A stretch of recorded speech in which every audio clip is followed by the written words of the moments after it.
Hi అండి, అందరికీ నమస్కారం. Durga lakhs and gardens. ఈరోజు మన ఛానల్లో ఏం చూపిస్తున్నానంటే గులాబ్ జాములు అండి. గులాబ్ జాములు చేసి చూపిస్తాను.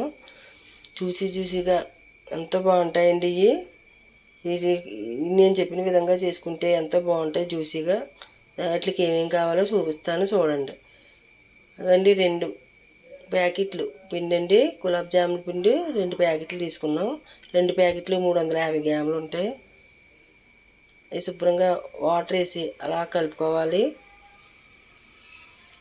ఉండలాగా లేకుండా బాగా కలుపుకోవాలండి. చూడండి, కలిపేసాం కదా. 2 ప్యాకెట్ల పిండి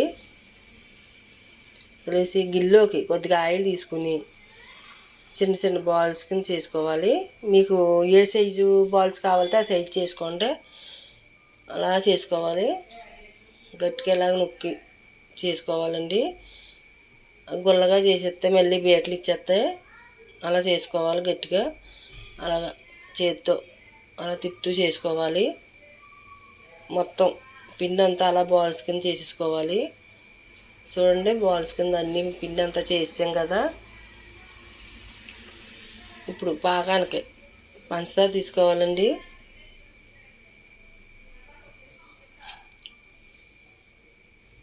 మొత్తం 3/4 కేజీ పంచదార అండి.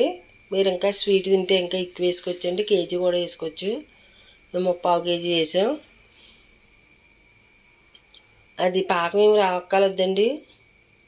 లేత తీగ పాకంలా వస్తే సరిపోతుంది. జిగురుగా అంటుకుంటే సరిపోతుంది. ఇలాగ చేతితో లాలిక్కాయలు చితగొట్టుకుని వేసుకోవాలి ఫ్లేవర్ కోసం.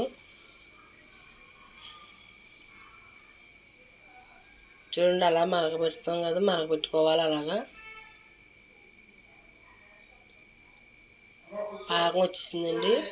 పెద్ద ముద్ర పాకం ఏమి అలా రావక్కర్లేదు. ఇలాగ జస్ట్ అలాగా జిగురుగా అంటుకుంటే సరిపోతుందండి పాకం. లేత తీగ పాకం పట్టుకోవాలి. పట్టుకుని పక్కన పెట్టేసుకోవాలి. దింపేసుకొని మరి ప్యాను స్టవ్ వెలిగించి మళ్ళీ ప్యాన్ పెట్టుకుని ఆయిల్ వేసుకొని ఈ బాల్స్ అన్నీ వేసేసుకోవాలి. బాల్స్లో చేసి పెట్టుకున్నాం కదా, అవన్నీ వేసి వేయించుకోవాలి.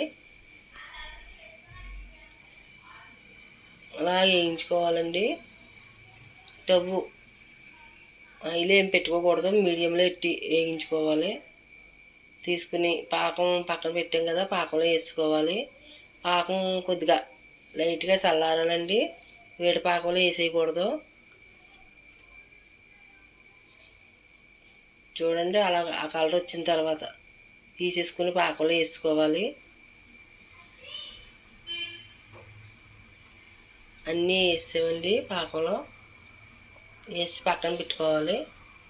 బాగా పాకం వేస్తే ఒక అరగంట సేపు అలా ఉంచుకుంటే.